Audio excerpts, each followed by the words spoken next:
I don't know about you guys, but I'm really excited for The Acolyte, and it's all because of this one scene in the Acolyte trailer. I mean, if the channel name isn't a dead giveaway for my excitement about this show, then maybe it will be after you watch this video.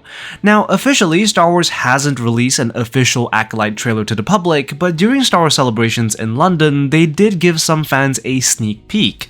And so I managed to get pieces of the leaked trailer, and what they've shown so far is pretty amazing. Keep in mind that I can't show you the full trailer because it isn't meant to be public, but if you are interested, I have a link down below that features a portion of the trailer. And in this trailer, there is one scene in particular that really got me excited for this show, and it's this scene where we see a mysterious figure walk into a cantina of some sorts. And judging by the design of the cantina, it looks like this cantina is probably located in the Outer Rim or some backwater planet. And the mysterious figure confronts a Jedi played by Carrie Anne Moss, who is probably best known for her role in The Matrix, and the robed figure looks to be like an assassin of some sorts, and the two characters end up fighting. We then see the Jedi Master engage the assassin in unarmed combat, with her dodging the assassin's attacks in a series of highly choreographed sequences, and then finally force pushing the assassin away. But what's really interesting about this scene is that while the assassin is using knives, the Jedi is actually fighting in unarmed combat. And this is a part that gets me excited because more often than not, anytime we see Jedi in combat, they are usually using lightsabers. Very seldom do we see Jedi actually use their body while channeling the Force to engage in unarmed combat, which isn't surprising. I mean, if you have a lightsaber, why not use it? After all, it already cuts through most things. And Jedi using hand-to-hand combat is probably one of the most underrepresented types of combat that the Jedi are capable of using. The most we've seen in recent memory is Kenobi, where Obi-Wan is forced to use his unarmed combat skills to avoid using his lightsaber. But even that was a very muted version of what the Jedi are truly capable of. In fact, unarmed combat was part of the Jedi training curriculum, so technically speaking, every Jedi is capable of some level of martial arts. And for those who are really able to take it to a higher level, they were able to imbue their martial arts with the Force, making their punches and kicks way stronger than they otherwise would be. And we've seen this to a great extent in the 2003 Clone Wars show, where Mace Windu obliterates an entire army with nothing but his fists and the Force.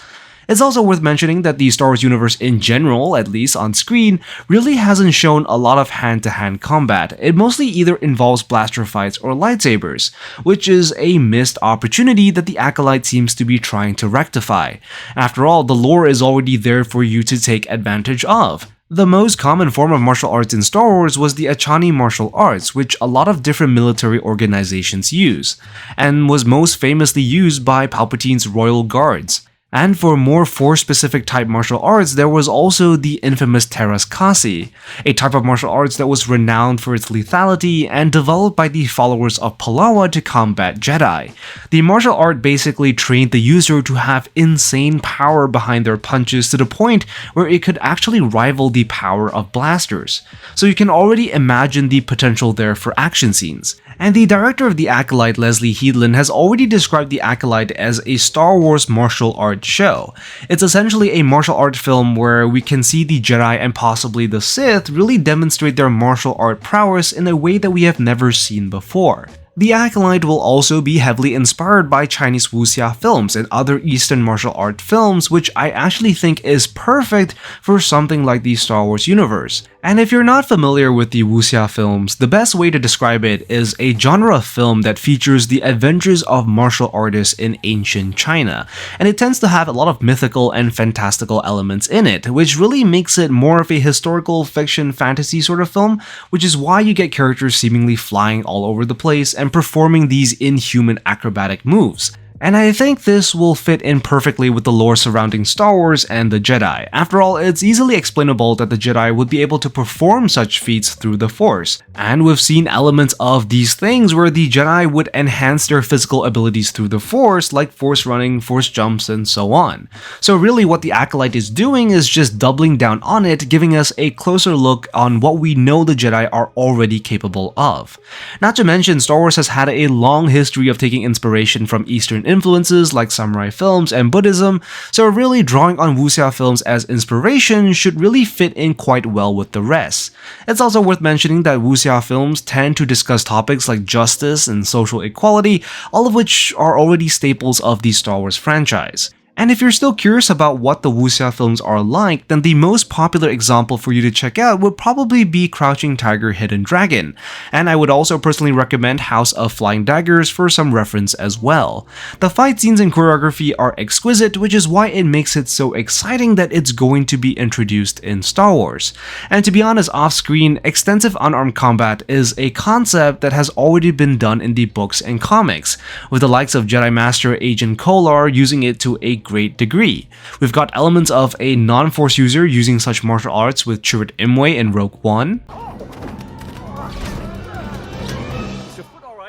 and Kira in the Han Solo film.